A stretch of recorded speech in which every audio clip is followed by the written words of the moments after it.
हैं आज। देखिए यहाँ पर सब लोग अब छोड़ दीजिए, जितना बन सका बना। अब यहाँ पर देखिए ध्यान से, देखिए क्या कह रहा है कि 4 नंबर क्वेश्चन कह रहा है कि एक कार है जो इनिशियल वेलोसिटी 30 मीटर पर सेकेंड किलोमीटर पर आवर से चलना स्टार्ट किया और उसका स्पीड कितना हो गया फाइनली 60 किलोमीटर पर आवर। ठीक है, तो अब इसमें जो वेलोसिटी में इंक्रीमेंट हुआ तो उसमें वर्क डन कितना हुआ।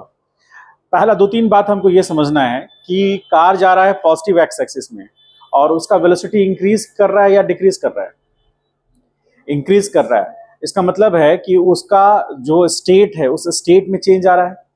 यदि कार 30 किलोमीटर पर आवर की स्पीड से कंटिन्यू रहता तो हम कहते हैं कि कार यूनिफॉर्म मोशन में है। ठीक है, हम लोग कह सकते थे कि कार यूनिफॉर्म मोशन में है, लेकिन जैसे जैसे समय बीत रहा है कार का स्पीड बढ़ रहा है। इसका मतलब है कि कार का जो जिस डायरेक्शन में वेलोसिटी है उस डायरेक्शन में एक्सेलरेशन है, तभी तो वो वेलोसिटी को इंक्रीज कर रहा है। और एक्सेलरेशन होने का मतलब है कि फोर्स है। बात समझ पा रहे हैं? क्योंकि F इक्वल टू ma होता है। न्यूटन सेकंड लॉ क्या कहता है? F is equal to ma, यानी कि यदि किसी बॉडी के पास एक्सेलरेशन होगा तो उस बॉडी के पास नेट फोर्स होगा, तभी वो एक्सेलरेशन होगा। अदरवाइज बॉडी के पास एक्सेलरेशन नहीं आ सकता। और एक्सेलरेशन आने का एक मेन रीजन क्या है कि बॉडी के वेलोसिटी में इंक्रीमेंट हो रहा है। ठीक है, यदि बॉडी के वेलोसिटी में डिक्रीमेंट भी होता तो भी एक्सेलरेशन होता, लेकिन नेगेटिव डायरेक्शन में होता। तो आप कह सकते हैं कि एक्सेलरेशन किधर होगा? पॉजिटिव एक्स एक्सिस में एक्सेलरेशन होगा, क्योंकि बॉडी का वेलोसिटी उसी एक्सिस में बढ़ रहा है। अच्छा, F इक्वल टू ma से हम क्या कह सकते हैं कि जो डायरेक्शन एक्सेलरेशन का होगा वही डायरेक्शन फोर्स का होगा। F is equal to ma, तो हम कह सकते हैं the direction of F will be the direction of कौन सा? E। जो एक्सेलरेशन का डायरेक्शन होगा वही फोर्स का डायरेक्शन होगा। कह सकते हैं ऐसा। इसका मतलब क्या हुआ कि बॉडी पर फोर्स लग रहा है किधर? पॉजिटिव एक्स एक्सिस में लग रहा है। इस डायरेक्शन में बॉडी पर फोर्स लग रहा है F net is equal to m into a, हो रहा है ना। तो इसका मतलब ये हुआ कि बॉडी पर एक्स फोर्स लग रहा है पॉजिटिव एक्स एक्सिस में, और डिस्प्लेसमेंट हो रहा है क्या? बॉडी डिस्प्लेस कर रहा है, कर रहा है। इसका मतलब है कि फोर्स लग रहा है फिर डिस्प्लेस कर रहा है, और दोनों के बीच का एंगल कितना है? बोलिए। तो इधर ही डिस्प्लेस भी हो रहा है। इसका मतलब है फोर्स पॉजिटिव एक्स एक्सिस में है, डिस्प्लेसमेंट भी पॉजिटिव एक्स एक्सिस में है, तो कॉस 0 होगा। थीटा यहां क्या हो जाएगा? 0। तो कॉस 0 कितना? 1। तो वर्क बराबर होगा, वर्क होगा यानी कि, तो वर्क बराबर होगा इज इक्वल टू हो जाएगा डेल्टा के ई, काइनेटिक एनर्जी। काइनेटिक एनर्जी आपने पढ़ा है, लास्ट क्लास में डिस्कस किए थे थोड़ा सा। काइनेटिक एनर्जी मतलब when a body having velocity and ability to perform work due to its velocity is known as kinetic energy. जो कि बॉडी के पास एनर्जी है किसके फॉर्म में है? काइनेटिक एनर्जी के फॉर्म में है। क्यों है? क्योंकि बॉडी के पास वेलोसिटी है। बॉडी के पास वेलोसिटी होने के कारण एबिलिटी है काम करने की। तो यदि बॉडी का वेलोसिटी, यहां बहुत ध्यान से समझना है कि वर्क क्या करता है। एक टर्म है वर्क और एक टर्म है काइनेटिक एनर्जी और एक टर्म है पोटेंशियल एनर्जी। ठीक है, तो काइनेटिक एनर्जी और पोटेंशियल एनर्जी का क्या रिलेशन है? दोनों फॉर्म ऑफ एनर्जी हैं। काइनेटिक एनर्जी भी एनर्जी का फॉर्म है, पोटेंशियल एनर्जी भी एनर्जी का फॉर्म है। ठीक है, तो ये एनर्जी और ये एनर्जी के थोड़ा सा सिमिलरिटी क्या है कि वर्क क्या करता है, इस यहां की एनर्जी को निकाल करके इसको दे देता है कभी, और कभी इसके एनर्जी को निकाल करके इसको दे देता है। ठीक है, तो यहां पर एनर्जी का ना एक्सचेंज होता है, मतलब यहां से कुछ एनर्जी इसको मिल सकता है, यहां से कुछ एनर्जी इसको मिल सकता है, और करेगा कौन ऐसा काम? वर्क करेगा। ठीक है, इसको आगे भी हम फिर से इलस्ट्रेट करेंगे। तो यदि हम ये कह सकते हैं कि वर्क यदि किसी बॉडी पे हो रहा है तो या तो उसके काइनेटिक एनर्जी को डिक्रीज कर सकता है या तो उससे काइनेटिक एनर्जी को इंक्रीज कर सकता है। तो यहां पर हो रहा है काइनेटिक एनर्जी में इंक्रीमेंट, तो जितना वर्क होगा उतने से उसका काइनेटिक एनर्जी इंक्रीज कर जाएगा। मान लीजिए कोई बॉडी के पास में काइनेटिक एनर्जी यहां पर 10 जूल है और वो बढ़कर यहां पर 40 जूल हो गया, तो वर्क हुआ तभी तो एनर्जी बढ़ा। काइनेटिक एनर्जी बढ़ेगा कब? जब उस पर वर्क हुआ। तो 10 जूल था, फिर 40 जूल हो गया, तो चेंज इन काइनेटिक एनर्जी कितना का आया? 30 जूल का। यानी 30 जूल के बराबर वर्क हुआ उस पर। समझे? तो amount of work done on the system is known as change in kinetic energy. जो काइनेटिक एनर्जी में चेंज आया उतना का वर्क हुआ। समझ पाए? और यदि आइडियल कंडीशन है, आइडियल कंडीशन में क्या होता है कि there is no other losses, यानी जितना अमाउंट का वर्क सिस्टम पे किया गया उतने अमाउंट से उसका काइनेटिक एनर्जी इंक्रीज कर गया। इसका मतलब कोई लॉस नहीं हुआ। मान लीजिए कोई लॉस हो जाता, तो मान लेते हैं सपोज करें 5 जूल का लॉस हो जाएगा, तो वर्क होगा 30 जूल। एनर्जी मतलब एनर्जी जो है वो 10 जूल से कितना बढ़कर, काइनेटिक एनर्जी 10 जूल से कितना बढ़कर होगा? 40 जूल। डिफरेंस कितना का आया? 30 जूल का। और वर्क होगा 30 जूल से ज्यादा, मान लीजिए 35 जूल वर्क हुआ, जिसमें एनर्जी में चेंजेस जो आया वो कितने का आया? 30 जूल का। तो 5 जूल जो एनर्जी वर्क से काइनेटिक एनर्जी में कन्वर्ट करने की बात हो रही थी, वो 5 जूल एनर्जी कन्वर्ट नहीं हो पाया, वो लॉस में चला गया। बात समझ पा रहे हैं कुछ? काइनेटिक एनर्जी बॉडी का यदि कांस्टेंट है तो ना ही उस पर कोई वर्क हो रहा है और ना ही उसकी एनर्जी में कोई चेंजेस आ रहा है। ठीक है? यदि काइनेटिक एनर्जी किसी बॉडी का चेंज करता है तो या तो उस सिस्टम पे वर्क होगा, जिस सिस्टम की काइनेटिक एनर्जी की हम बात कर रहे हैं। यहां पर सिस्टम कौन सा है? कार है। तो कार हमारा सिस्टम है, तो कार का स्पीड बढ़ रहा है या घट सकता है? यदि कार का स्पीड कांस्टेंट है, इसका मतलब है कि कार पर यानी सिस्टम पर कोई वर्क नहीं होगा, क्योंकि यदि वर्क होगा तो उसकी एनर्जी में चेंजेस आएगा। और यदि उसकी एनर्जी में कोई चेंजेस नहीं आया, उसका काइनेटिक एनर्जी मेंटेन है। और काइनेटिक एनर्जी मेंटेन किस रीजन से होगा? काइनेटिक एनर्जी बराबर हाफ एम वी स्क्वायर। इसमें कौन दो वेरिएबल फैक्टर हैं? एक तो मास है और दूसरा क्या है? वेलोसिटी है। तो कार का मास चेंज नहीं करेगा, वेलोसिटी में चेंजेस आ सकता है। यदि कार के वेलोसिटी में चेंज आ रहा है, इसका मतलब है उस पर वर्क हो रहा है। ठीक है? अब यदि मान लीजिए कार पॉजिटिव एक्स एक्सिस में जा रहा है, जैसे यहां पे हो रहा है, इसका उसका वेलोसिटी बढ़ा, तो वेलोसिटी बढ़ने के लिए वर्क होगा।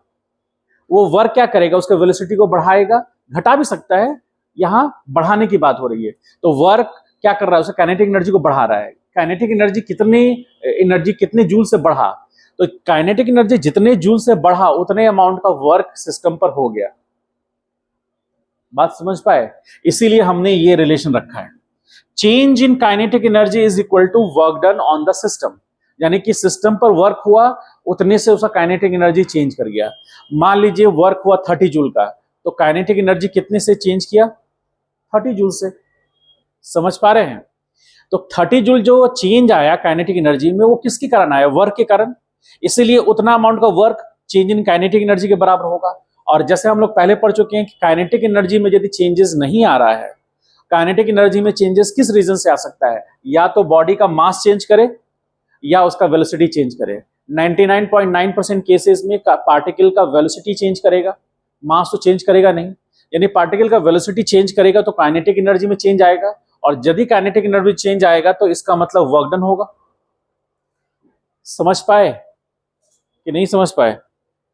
लग नहीं रहा है कि समझ पाए। तो यहां पर जो काइनेटिक एनर्जी के फाइनल माइनस के इनिशियल, इसका मतलब है यदि सिस्टम का काइनेटिक एनर्जी फाइनल ज्यादा होगा इनिशियल से तो सिस्टम पे वर्क होगा, और यदि काइनेटिक एनर्जी फाइनल का सिस्टम का फाइनल काइनेटिक एनर्जी कम होगा इनिशियल से, तो सिस्टम के क्या बोलेंगे उस पर हम? सिस्टम जैसे पॉजिटिव हुआ ना, के फाइनल माइनस के इनिशियल, फाइनल काइनेटिक एनर्जी ज्यादा है, इनिशियल कम है, तो change in kinetic energy positive मिला। इसका मतलब work done on the system हुआ। और यदि फाइनल काइनेटिक एनर्जी कम है इनिशियल से, इसका मतलब है सिस्टम पे जो वर्क हुआ वो उसके मोशन के एंगेज्ड हो गया, तभी तो काइनेटिक एनर्जी डिक्रीज किया। काइनेटिक एनर्जी डिक्रीज कब कर सकता है? यदि कार पॉजिटिव एक्स एक्सिस में जा रहा है, तो यहां जा रहा है 30 किलोमीटर पर आवर से, आगे जाकर के 10 किलोमीटर पर आवर हो जाए, तो पहले 30 था और फाइनल कितना हो गया? 10 किलोमीटर पर आवर। तो यहां पर वेलोसिटी में डिक्रीमेंट हुआ, तो वेलोसिटी में डिक्रीमेंट हुआ यानी कि फाइनल काइनेटिक एनर्जी कम था इनिशियल से, और उस केस में चेंज इन काइनेटिक एनर्जी आपको नेगेटिव मिलेगा, और नेगेटिव मिलने का मतलब हो गया कि जो बॉडी का मोशन हो रहा था उसके अपोजिट डायरेक्शन में वर्क हुआ। समझ पाए? नहीं समझ में आया? समझ पाए? हमको तो नहीं लगता है समझ पाए। बोलिए, मेरे इतने बातों को कहने का क्या मीनिंग निकल के आया? यहां पर v कितना है? 60 है, तो v 60 है, तो इसको 5/18 कर सकते हैं हम लोग। इसको किलोमीटर पर आवर को मीटर पर सेकंड में चेंज करने के लिए कर सकते हैं ऐसा? कभी किए हैं आज तक? ठीक, ये शॉर्टकट तरीका है। ये कितने कैम्स में? ये 3 होगा और ये 10, तो 50/3 आएगा क्या? बोलिए, सही है? अरे हाँ ना बोलो। तो ये 50/3 ये मीटर पर सेकंड हो गया, और यहां पर ये कितना होगा? इंटू 5/18 करेंगे तो ये 3 टाइम्स में, ये 5 टाइम्स में होगा, तो ये 25/3 होगा। बोलो हाँ या ना। तो यहां पर पुट कर रहे हैं 1/2, मास तो कॉमन है। v कितना है हमारा? फाइनल कितना है? 50 इंटू 50/9 माइनस यहां पर u कितना है? 25 इंटू 25/9। क्या ऐसा लिख सकते हैं हम लोग? ये अमाउंट ऑफ वर्क किस पे किया गया है? सिस्टम पर, क्योंकि यहां पर वर्क पॉजिटिव आएगा। वर्क पॉजिटिव क्यों आ रहा है? क्योंकि फाइनल वेलोसिटी इनिशियल से ज्यादा है। तो यहां W इज इक्वल टू इतना हो गया। अब यहां पर W इज इक्वल टू यहां हाफ इंटू 1500, और यहां पर क्या हम कॉमन ले सकते हैं? यहां पर 4 इंटू 25 लिख सकते हैं क्या? इसको 2 इंटू 25, और यहां पर ऐसे लिख सकते हैं। बोलिए हाँ।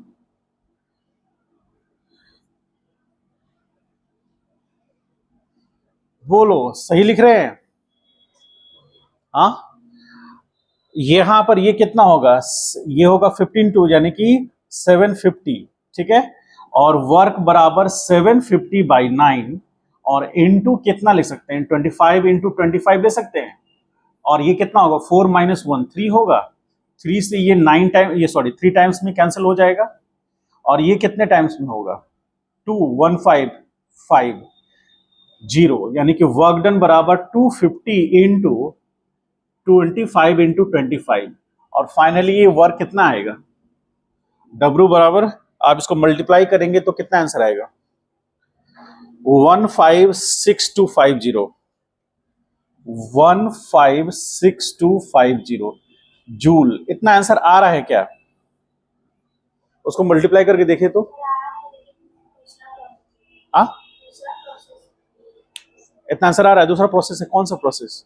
क्या किया? बोलो।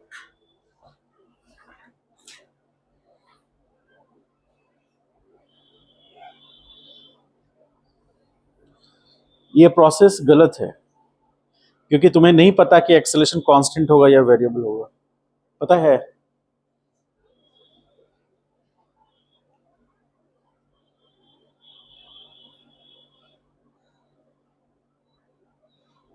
एक्सेलरेशन निकाल लिया, उसके बाद क्या किया?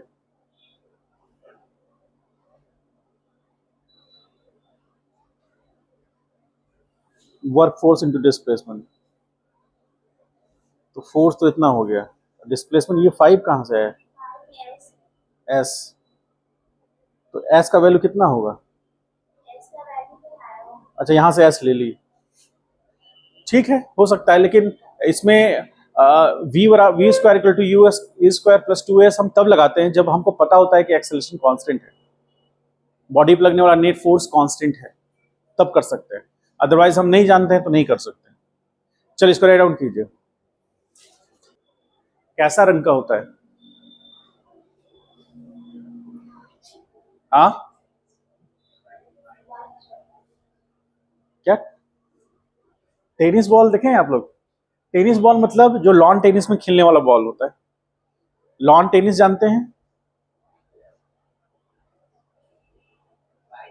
हाँ, व्हाइट कलर तो क्रिकेट में खेलने वाला बॉल होता है। वो पीला वाला, हाँ। जैसे आप लोग घर में क्रिकेट भी खेलते हैं,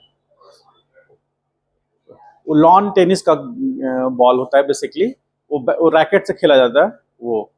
लेकिन जनरली लोग उसको, हम लोग डे टू डे लाइफ में अपना घर में खेलते हैं उसे। ठीक है, आइए उसकी बात करते हैं। बात की गहराई को समझिएगा, बहुत ही गहरी बात है। ये बात आपको समझ में आए, ये बहुत जरूरी है। और यदि ऐसा नहीं होगा तो आपका मन कंफ्यूज रहेगा। और चूंकि कॉन्फिडेंस बहुत ज्यादा है आपके अंदर, कॉन्फिडेंस बहुत ज्यादा है। जैसे अभी कल हम मतलब एक शाम के समय एक बच्चा आता है मेरे से पढ़ने के लिए, +2 कर चुका है वो ऑलरेडी। तो उसको एक दिन पहले होमवर्क दिए थे, क्वेश्चन यही था। ठीक है, +2 कर चुके थे। उससे क्वेश्चन पूछे थे क्या कि suppose a ball is projected vertically upward with initial velocity 50 meter per second. ठीक, find the time taken by the ball to reach maximum height and amount of distance covered by the ball to reach maximum height. Take g is equal to 10 metre पर second square. अगले दिन वो बच्चा, दो उसमें से सवाल थे कि बॉल को 50 मीटर पर सेकेंड से ऊपर फेंकेंगे तो कितना टाइम लगेगा मैक्सिमम हाइट पहुंचने में, और मैक्सिमम हाइट कितना होगा वो बताने के लिए। तो अगले दिन वो आता है, बोला कि सर क्वेश्चन नहीं बना, क्वेश्चन में डाटा मिसिंग है। ठीक है, उसने क्या कहा, क्वेश्चन नहीं बना, क्वेश्चन में डाटा मिसिंग है, आपने कुछ डाटा छोड़ दिया है। ठीक है, उसने ये नहीं कहा कि हाँ सर आपने जो क्वेश्चन दिया था मैंने कोशिश किया, मेरे से नहीं बना। वो क्या कह रहा है, आपने कुछ उसमें डाटा को, कॉन्फिडेंस देख रहे हैं। कॉन्फिडेंस तो ऐसा है कि अपना घर का जो साइकिल वाला 3 पहिया साइकिल है ना, उससे दुश्मन का ना फाइटर एयरक्राफ्ट गिरा दे। कॉन्फिडेंस ये लेवल पर है। मतलब आपकी गलती है कि क्वेश्चन पूरा नहीं दिए हैं आप। अब इस क्वेश्चन में सिर्फ आंसर बताना बाकी है और कुछ नहीं। तो फिर मैंने उसको बताया, तो बोला अच्छा अच्छा अच्छा, मैंने सोचा नहीं था कि ऐसे बनेगा। तो बोले कि बस यही अंतर है कि मैंने सोचा, आपने नहीं सोचा। वैसा ही क्वेश्चन हम आपको देने वाले हैं। और ये दोनों कक्षा, 9वीं कक्षा आप पास करके आए हैं, मुझे उम्मीद है। ठीक है, मुझे पूरा उम्मीद है कि आपने 9वीं कक्षा में कुछ तो पढ़ा होगा। मुझे ये पूरा विश्वास है कि आप बैग लेकर के स्कूल तो जरूर गए होंगे 9वीं कक्षा। आप लोगों को ऐसा है भी है जो 8वां से सीधे 10वां में फान गया हो, 8वां से सीधे एकदम 10वां में से फान गया हो, 9वां को लात मार दिया हो? ऐसा है कोई आप लोग में से? नहीं ना, सब लोग 9वीं कक्षा पढ़ी है ना। आपको अपने आप पर विश्वास है कि नहीं? मेरे से ज्यादा आपको अपने आप पर विश्वास होना चाहिए कि आपने क्लास 9 को बढ़िया से पढ़ा है। ठीक है, और यदि आपको लगता है कि हाँ मैंने अच्छे से पढ़ा है, तो आगे जो भी हम बताएंगे वो आपको अपना जैसा लगेगा। और यदि आपको ये विश्वास नहीं है कि मैंने अपने 9th क्लास को अच्छे से पढ़ा है, बस खाना पूर्ति किया है, तब यहाँ पर धुआं धुआं अंधकार दिखेगा। जैसे दिसंबर जनवरी के महीने में धुंध नहीं दिखता है, तो एक पर्टिकुलर डिस्टेंस के बाद दिखता ही नहीं है। कभी ऐसा जीवन में हुआ है आपके? उसी को धुंध बोलते हैं। तो वैसा ही कुछ दिखेगा। ठीक है, जनरली जो स्टूडेंट, अभी शादी का माहौल चल रहा है, ठीक है, और आप लोग का उम्र ऐसा है कि बस पता चल जाए कि कहीं ना कहीं कोई रिलेटिव के यहाँ शादी है, ठीक है, आप कूद फान करके वहां जान हथेली पे ले करके आप वहां पहुंच जाएंगे। ठीक है, शादी है 2 दिन का, आप बिताएंगे वहां 6 दिन, 4 दिन अपनी तरफ से। और जब वहां लौट के आप यहाँ आएंगे ना, तो आपको यहाँ पर ना सब कुछ, ये सब सब पीला पीला नजर आएगा। शादी में क्या होता है, हल्दी उल्दी लगता है, इधर की मिठाई भी पीला होता है, धोती भी पीला होता है, सारा चीज पीला पीला होता है। यहाँ सब पीला पीला नजर आएगा। जो हम लिखेंगे ना ब्लैक कलर से, वो भी पीला पीला नजर आएगा। क्यों? क्योंकि आपने 6 दिन छोड़ दिया, 2 दिन आने जाने में, तो 8 दिन का आपका कहानी खत्म। तो आपका यहाँ पर तो सब कहानी ऊपर उड़ जाएगा। ऐसे भी 9वीं कक्षा में आपने थोड़ा कम ही रखा है अपने आप में। ठीक है, तो यदि 12th में तो ये नियम है कि जो बच्चा शादी में गए, तो उनका नियम ये है कि शादी से आने के बाद पूरा का पूरा शादी में क्या खर्च हुआ, किस चीज में कितना, कहाँ कहाँ कैसे कैसे खर्च हुआ, वो सारा ब्यौरा उसको देना होता है। ठीक है। और सारे स्टूडेंट जितने उसके क्लास के बच्चे हैं सबको एक एक लड्डू देना होता है। आप लेके आइए, खरीद के आइए, या अपने आप को गिरवी रख दीजिए, वो आप पे डिपेंड करता है। एक एक लड्डू सबको मिलना चाहिए, अदरवाइज एक सप्ताह तक क्लास नहीं करने देंगे। एक सप्ताह आपने अपने से छुट्टी ले लिया, एक तरफ से हमारे तरफ से ले लीजिए, ये नियम है। आपसे कहीं मुलाकात हो सीनियर से तो पूछिएगा, ठीक है। क्यों नहीं जाएगा लड्डू ले? अरे शादी में गए हैं, इस बात का प्रूफ क्या है? आप शादी में गए, इस बात का क्या प्रूफ है? आपको पूरा ब्यौरा पता होना चाहिए। बैंड बाजा कितने रुपए में खर्च हुआ, उसमें उस खाने में कितना खर्च हुआ, कौन कौन सामान कहाँ से आया, एक जो यहाँ डेकोरेशन हुआ उस क्या नाम था डेकोरेटर वाले का, उसका कॉन्टैक्ट नंबर, उस कितना खर्च किस चीज में हुआ, ये सारा चीज आपको आप गए क्यों शादी में, इस सब का ब्यौरे का पता ही नहीं है। आप शादी में गए हुए हैं, कितने लोग आए, कितने लोग खाए, कितने लोग सराती हुए, कितने लोग बराती हुए, सारी चीज का जानकारी होनी चाहिए ना, तब माना जाएगा ना आप शादी में गए, आप शादी को एंजॉय किए। और शादी में तो लड्डू मिलता ही है, कहावत भी है, शादी का लड्डू जो है, जो खाता है वो भी पछताता है, जो नहीं खाता है। नहीं सुने हैं? वो वही लड्डू लाना है, ठीक है। हम चाहते हैं कि सब लोग खा के पछताएं। समझ गए? आइए अब विषय पे आते हैं।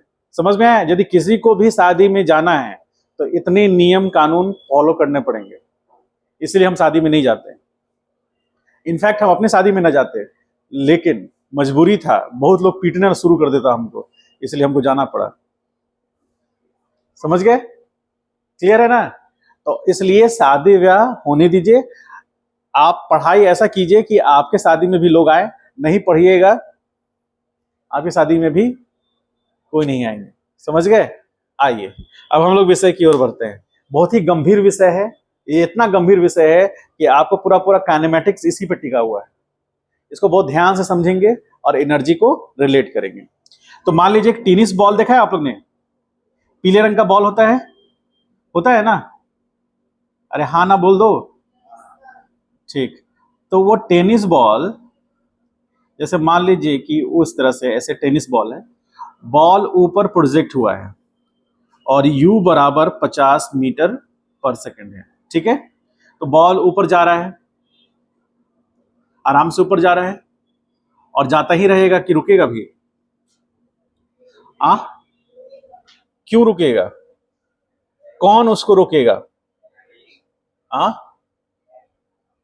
कौन रोकेगा उसको? ग्रेविटेशनल फोर्स रोकेगा। ठीक है, तो बॉल इस पोजीशन पे आ गया। ठीक है, बॉल इस पोजीशन पे आया, इस पोजीशन को बी कहे, इस पोजीशन को ए कहे, ये पोजीशन बी है और ए से बी का हाइट को हम क्या मान रहे हैं? स्मॉल एच मान रहे हैं। ठीक है, तो आपसे सबसे पहले मैंने उससे यही पूछा था कि जो बॉल है वो 50 मीटर पर सेकंड से अपवर्ड प्रोजेक्ट किया गया, तो ऊपर जाते समय उसका वेलोसिटी डिक्रीज करेगा। वेलोसिटी डिक्रीज होने का सबसे बड़ा रीजन क्या है कि बॉडी पे लग रहा है फोर्स नेगेटिव वाई में और बॉडी का मोशन है पॉजिटिव वाई में। आपको मैंने पहले भी डिस्कस किया था, यदि एक्सेलरेशन का डायरेक्शन वेलोसिटी के अपोजिट होगा तो दुनिया की कोई ताकत बॉल को स्पीड बढ़ा नहीं सकती, वो घटेगा ही घटेगा। यानी बॉडी का एक्सेलरेशन और वेलोसिटी अपोजिट हुआ, वेलोसिटी डिक्रीज करेगा और डिक्रीज करते करते करते करते जाकर एक पोजीशन पे आकर रुकेगा और रुकने के बाद वो उसी डायरेक्शन में जाएगा जिधर बॉडी पर नेट एक्सेलरेशन है, अदरवाइज वो कहीं और जाएगा ही नहीं। ये प्रकृति का नियम है, that is the law of nature. वो नेचर का लॉ है, ये हमने नहीं बनाया, वो प्रकृति ने बनाया, हमने उसको स्टडी किया, इसलिए हम सब्जेक्ट को क्या बोल रहे हैं? फिजिक्स बोल रहे हैं।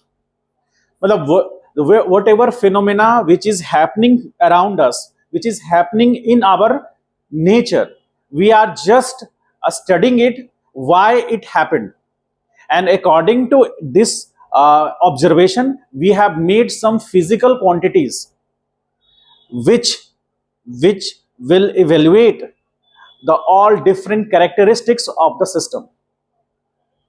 नहीं समझ में आया? ऊपर से निकल गया? ऐसा इसलिए कि आप मुझे गंभीरता से ले। ठीक है, बीच बीच में ऐसा हम करते रहते हैं ताकि आप लोग गंभीरता से लें। तो आपको लगे कि हाँ मास्टर ठीक है, बात हमको नहीं समझ में आ रहा है लेकिन मास्टर ठीक है। नहीं समझे? हाँ, नहीं तो आप हल्के में ले लेंगे ना। देखिए, जो हम लोग तो इंडिया में रहते हैं, वो भी बिहार में, तो हमारा क्या मान सेट है, जो अंग्रेजी बोल रहा है वो अच्छा टीचर होगा, जो इंग्लिश नहीं बोल रहा है वो, मान लीजिए हम आपको यहाँ मगही में पढ़ाना शुरू कर दें, या फिर जो और कोई रीजनल लैंग्वेज है, मान लीजिए मैथिली में पढ़ाना शुरू कर दे, तो आप हमको टेकन फॉर ग्रांटेड ले लेंगे। हम ही को नहीं, मतलब कोई भी टीचर को आप ले लेंगे, अरे इसको तो ठीक से हिंदी बोलना भी नहीं आता। ठीक है, तो सोसाइटी किस चीज को प्रमोट करती है? सोसाइटी प्रमोट करती है लैंग्वेज के बेस पर। आप यदि अपने बातों को अच्छे से कह पा रहे हैं और सबसे अच्छे भाषा में कह पा रहे हैं, तो लोग आपको सीरियसली लेंगे। भले आपको नहीं समझेंगे लेकिन सीरियसली लेंगे। और यदि आप जनरल भाषा में बात कर रहे हैं तो लोग आपको सीरियसली, क्या मेरी बात सही है? चलिए अब आइए पॉइंट पर। तो यहां पर जैसा मैंने पहले कहा था, वो सारा रूल फॉलो हो रहा है। क्या रूल फॉलो हो रहा है? बॉल जा रहा है पॉजिटिव वाई में, एक्सेलरेशन किधर है? नेगेटिव वाई में। तो एक्सेलरेशन कौन सा एक्सेलरेशन है यहां? Acceleration due to gravity. क्या वो कांस्टेंट है? क्या उसका वैल्यू कांस्टेंट होता है कि बॉडी के ऊपर जाने से उसका वैल्यू चेंज होता है? कांस्टेंट होता है। क्यों कांस्टेंट होता है? हाँ बोलो, ठीक बोल रहे हो? कौन बोला? क्या बोलो? Very good. The gravitational force constant है। तुमको तो सब कुछ आता ही है, तुम इतना शर्माते क्यों हो? हाँ, शर्माना मतलब कब से शुरू हुआ है? 10th के बाद? 10th से पहले? देखिए यहां पर F net is equal to M into A net. क्या इस बात से सहमत हैं आप? यानी किसी बॉडी पे नेट फोर्स लगेगा और उस बॉडी का मास यदि m है, तो उस बॉडी का जो एक्सेलेरेशन होगा वो नेट एक्सेलेरेशन होगा। अब इसी में यदि if we take motion along x axis only, यदि हम लोग मोशन को, बॉडी के मोशन को एक्स एक्सिस के अलोंग ही सिर्फ लेते हैं, क्योंकि ये जो रिलेशन है, ये रिलेशन बॉडी जब रेस्ट पर है उसके लिए है ही नहीं।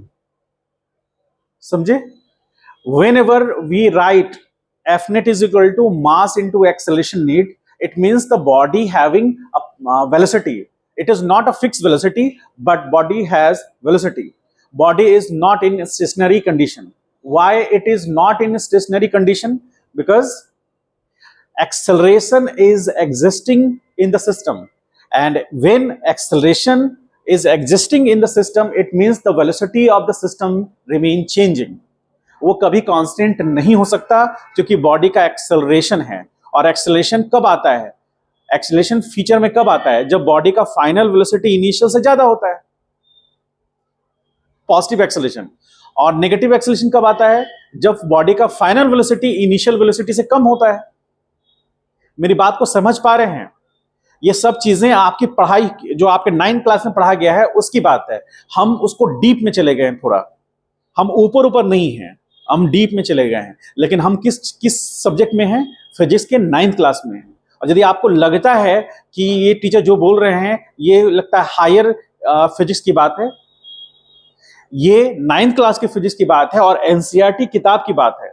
और यदि आपके स्कूल्स के, आपके टीचर्स ने आपको नहीं पढ़ाया, तो उन्होंने आपके साथ गलत काम किया। समझ गए? यदि आपको वो चीज नहीं पढ़ाया गया है, तो इसका मतलब है कि आपके साथ उन्होंने गलत किया, आपको पढ़ाना चाहिए था। और यदि आपको लगता है कि मुझे पढ़ाया गया है, तो बहुत अच्छी बात है। ठीक है, इसमें से कोई ऐसी बात मैं नहीं कर रहा हूं जो क्लास 11th के फिजिक्स की बात हो। ये सारे बातें जो हैं क्लास 9th की फिजिक्स की बात है। हाँ, मैं थोड़ा डीप में हूं, क्योंकि मैंने आज तक जो भी पढ़ाई की है डीप में पढ़ा है। ठीक है, आप यदि आगे जाकर 11th में आएंगे, प्रोजेक्टाइल मोशन है, प्रोजेक्टाइल मोशन में 4 महीना लगातार पढ़ा सकता हूं। मैंने उतना डीप पढ़ा, लेकिन उतना जरूरत नहीं है आपको। ठीक है, तो मेरा नॉलेज क्या है उससे कोई फर्क नहीं पड़ता, आपको समझना चाहिए। और जो बातें मैं कह रहा हूं वो आपके डोमेन की बात है, आपके सब्जेक्ट की बात है। तो यदि कोई बॉडी का एक्सेलरेशन है, इसका मतलब बॉडी के पास वेलोसिटी चेंज कर रहा है कि नहीं? क्योंकि एक्सेलरेशन बराबर क्या होता है, v minus you by delta T. और आपको पता है डेल्टा टी क्या है, u को v बनने में जो समय लगा, या कह लीजिए कि वेलोसिटी में चेंज करने में जो समय लगा, उसी को हम लोग टाइम ले रहे हैं। और यदि ये रेशियो है, ये तो कभी भी जीरो हो नहीं सकता, ये कभी भी जीरो नहीं हो सकता, क्योंकि टाइम तो चेंज करेगा ही। बॉडी का वेलोसिटी जीरो हो सकता है, लेकिन टाइम तो जीरो नहीं हो सकता, टाइम तो हमेशा चेंज करेगा। इसीलिए डिनोमिनेटर जीरो नहीं हो सकता। और यदि नॉमिनेटर जीरो हुआ, इसका मीनिंग नॉमिनेटर जीरो कब हो सकता है, जब v बराबर u होगा। और v बराबर u मतलब वेलोसिटी में कोई चेंज नहीं, और यदि बॉडी के वेलोसिटी में कोई चेंज नहीं तो यूनिफॉर्म मोशन होगा, और यूनिफॉर्म मोशन होगा तो बॉडी पे लगने वाला नेट फोर्स क्या होगा, जीरो होगा। ठीक है, इसीलिए ये हम तब लिखते हैं। अब आगे आइए, if we take motion along X axis के अलोंग मोशन की हम बात करेंगे, तो यहां पर हम पहले भी डिस्कस कर चुके हैं कि F X is equal to M into A X. ये इसका मीनिंग क्या हुआ कि बॉडी पर फोर्स लग रहा है एक्स एक्सिस में, कुछ बॉडी का मास है, और एक्स एक्सिस में उसके अलोंग एक्सेलरेशन लेना है। और यदि if we take motion along किस, y एक्सिस ओनली, यदि हम सिर्फ मोशन किसके अलोंग लेते हैं, y एक्सिस के सिर्फ डायरेक्शन में ले रहे हैं, तो यहां पर हम क्या लिखेंगे, F Y is equal to M into A Y. इसका मीनिंग समझ पा रहे हैं? इसका मतलब है कि बॉडी पे लगने वाला नेट फोर्स एक्स एक्सिस के अलोंग और उसका एक्सेलरेशन एक्स एक्सिस के अलोंग। यदि हम बात कर रहे हैं सिर्फ y एक्सिस के अलोंग, तो बॉडी पे लगने वाला नेट फोर्स y एक्सिस के अलोंग बराबर m इंटू वाई एक्सिस के एक्सेलरेशन। तो यहां पर इस केस में इक्वेशन नंबर फर्स्ट, सेकेंड और थर्ड, इस केस में कौन फॉलो होगा, बोलो। ये जो केस ले रहे हैं, इस केस में कौन सा इक्वेशन फॉलो होगा, first, second, third? Very good, third होगा, क्योंकि हम बात कर रहे हैं किसके अलोंग, y एक्सिस के अलोंग बात कर रहे हैं। साइन कन्वेंशन याद है, x y x डैश और y डैश, ठीक है। तो हम लोग सिर्फ किस एक्सिस के अलोंग बात कर रहे हैं, y एक्सिस के अलोंग बात कर रहे हैं। तो यहां पर एक्सेलरेशन जो बॉडी पर एक्ट करेगा डाउनवर्ड डायरेक्शन में, दैट इज ए वाई, और वो कांस्टेंट होगा, और वो कितना होगा, माइनस, डायरेक्शन तो यहां ले लिए हैं, तो यहां होगा 9.81 मीटर पर सेकेंड स्क्वायर और 10 मीटर पर सेकेंड स्क्वायर। ये डिपेंड करेगा, ये वैल्यू जनरल वैल्यू है। यदि वो क्वेश्चन में मेंशन करेगा 10 मीटर पर सेकेंड स्क्वायर, तब हम 10 मीटर पर सेकेंड स्क्वायर लेंगे, और यदि मेंशन नहीं कर रहा है तो हम क्या मानेंगे, 9.81 मीटर पर सेकेंड स्क्वायर। और यदि दे दिया है वैल्यू तो उसी को लेके चलेंगे, वो 9.81 भी हो सकता है, वो 10 भी हो सकता है। और यदि कुछ जी का वैल्यू का जिक्र नहीं किया है तो हम कितना मान के चलेंगे, गलती से इसको नहीं मानेंगे। ये कब होता है, जब ग्रेविटेशन चैप्टर पढ़ेंगे तो उसमें डिटेल में डिस्कस करेंगे कि 10 कब होगा और 9.81 कब होगा, ठीक है। तो उसके हम लोग डिस्कशन उस समय करेंगे। अभी यहां पे आइए, तो ए वाई नेगेटिव वाई में है, बॉडी का मोशन किधर है, प्लस वाई में। तो सिचुएशन क्या हुआ, बॉडी का एक वेलोसिटी u इधर है, वेलोसिटी इधर है, और बॉडी का एक्सेलरेशन इधर है। तो इस केस में दिस इंप्लाइज वेलोसिटी क्या होगा, डिक्रीज करेगा। डिक्रीज करते करते करते करते इस पॉइंट पे आकर क्या होगा, वेलोसिटी एट पॉइंट बी क्या मिलेगा हमको, जीरो मिलेगा, ठीक है। और इसको मिलना भी है, यहां फ्रैक्शन ऑफ टाइम के लिए लिखेंगे फॉर फ्रैक्शन ऑफ टाइम। तो यहां से एक ऑब्जेक्टिव उठता है जो कि नीट 2017 में पूछा गया है। एक ऑब्जेक्टिव यहां से नीट का क्वेश्चन उठाया है, कि क्वेश्चन पूछ रहा है कि कैन इट इज, मतलब एग्जैक्ट सेंटेंस हमको याद नहीं, लेकिन हम क्वेश्चन बता रहे हैं आपको। वो पूछ रहा है कि a body is moving with negative acceleration, या ऐसे सिंपली समझ लीजिए कि is it possible a body has instantaneous velocity zero, is it possible a body has instantaneous velocity zero, instead of it body has constant acceleration. मतलब body के पास acceleration है, लेकिन उसका वेलोसिटी 0 हो सकता है। क्या ऐसा पॉसिबल है? बॉडी के पास एक्सेलरेशन है लेकिन उसका वेलोसिटी 0 हो सकता है। तो पॉइंट बी पर वो ऐसा पॉसिबल है। यहां पर वेलोसिटी कितना है और एक्सेलरेशन कितना है? बात समझ पा रहे हैं? बॉडी पर फोर्स लग रहा है, बॉडी का एक्सेलरेशन है जो कि नॉन जीरो है, लेकिन बॉडी का वेलोसिटी एक मोमेंट ऑफ टाइम के लिए 0 हो सकता है। और इसकी खासियत क्या है? इससे एक लेवल और आगे चलेंगे। वो क्या कहता है कि बॉडी पे लग रहा है फोर्स और बॉडी के पास एक एक्सेलरेशन है और बॉडी का वेलोसिटी किसी मोमेंट पे जाकर 0 हुआ है, तो अब वो बॉडी उसी डायरेक्शन में जाएगा जिधर उस पर नेट फोर्स है। तो अब ये बॉल जो है ये कंपेल्ड है, ये बॉल जो है रेस्ट्रिक्टेड है किधर मोशन करने के लिए? नीचे। समझ गए? ये इस बॉल को अब नीचे ही जाना पड़ेगा, इसके पास कोई ऑप्शन नहीं है। और यदि मान लीजिए ए वाई 0 हो जाए, बी पॉइंट पर बॉल गया और ए वाई 0 हो गया, तब क्या होगा?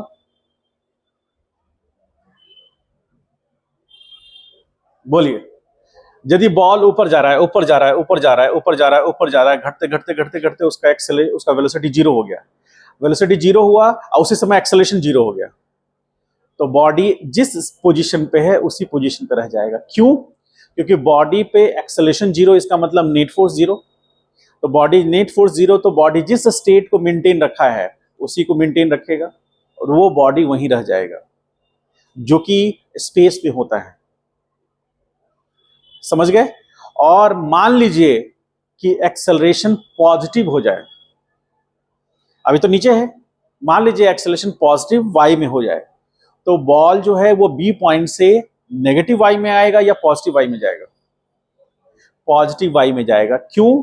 क्योंकि ये नेचर का रूल है, यदि कोई बॉडी रेस्ट में है तो वो बॉडी उसी डायरेक्शन में मोशन करेगा जिधर नेट एक्सेलरेशन होगा। तो यदि नेट एक्सेलरेशन पॉजिटिव वाई में है तो बॉल और ऊपर जाना लगेगा, और यदि एक्सेलरेशन 0 है तो बॉल यहीं रुक जाएगा, और यदि एक्सेलरेशन नेगेटिव वाई में है तो बॉल जाएगा।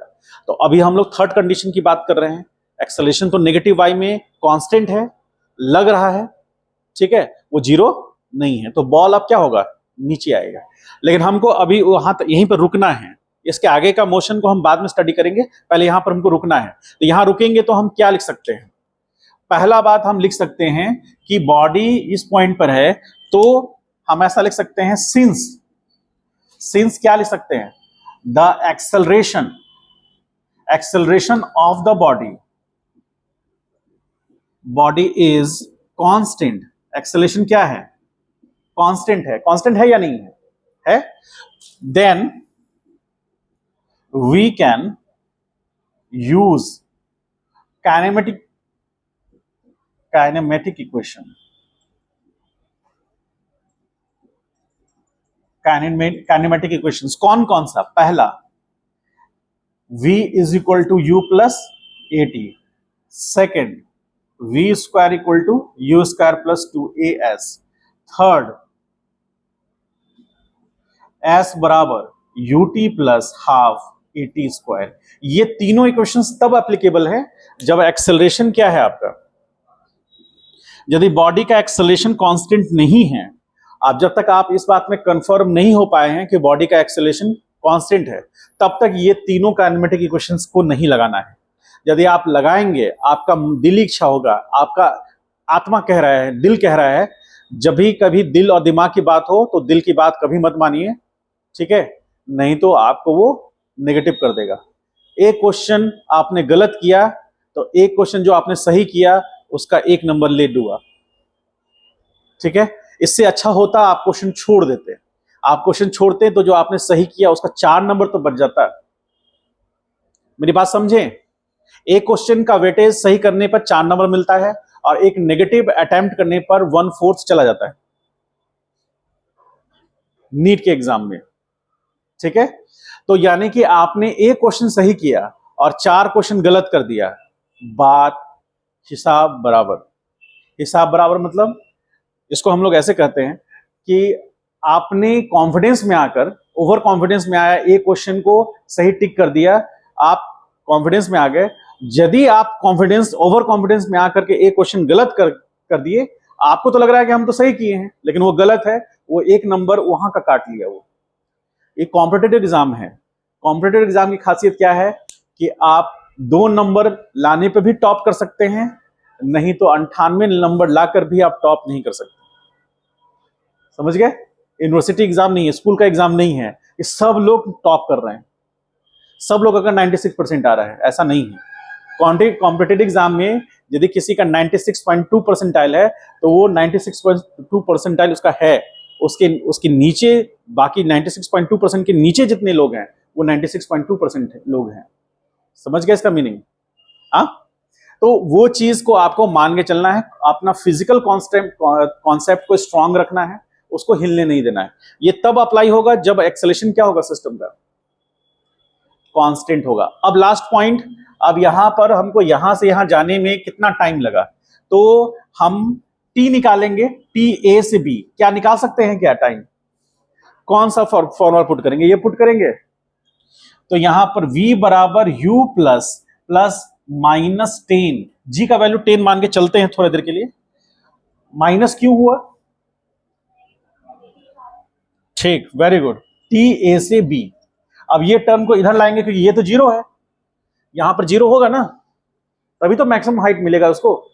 तो यहां जीरो है, ये टर्म इधर आ जाएगा, तो 10 टी ए बी बराबर u कितना है 50, यहां कैंसिल आउट हुआ 5, तो टी ए बी कितना निकला? बोलिए। 5 सेकेंड के बाद बॉल कहां पहुंच जाएगा? बी पॉइंट पहुंच जाएगा। हाइट कितना डिस्टेंस ट्रेवल करेगा, उसके लिए ये फॉलो करेंगे। तो डिस्टेंस निकालने के लिए s यानी कि h का वैल्यू, यानी कि एस ए बी को हम क्या मान रहे हैं? h। तो हम ले रहे हैं V square equal to U square plus 2as। v कितना है? 0। u कितना है? 50 into 50 plus 2 into minus 10 into s लेंगे ना। अब ये टर्म इधर आ जाएगा, तो यहां 20s होगा, इज इक्वल टू कितना? 50 इंटू 50, एक जीरो से एक चला गया, s बराबर कितना? 25, 0 बाई 2, तो s बराबर आ गया 125 मीटर। क्या ये सही आया है? कुछ समझ पाए हैं? इसका मतलब a से b जाने में उसको टाइम कितना लगेगा? 5 सेकेंड, और a से b पॉइंट पहुंचेगा तो मैक्सिमम हाइट कितना होगा उसका? 125। समझ पाए? कोई डाउट है मन में तो उसको मन में मत रहने दीजिए और निश्चिंत होकर पूछिए। यह मेरा धर्म है कि मैं आपके सारे डाउट्स क्लियर करूं। कोई डाउट है? 4th नंबर सीट में, चाहे इसी सीट में आपको इस टाइप के क्वेश्चंस नजर आएंगे। बताइए।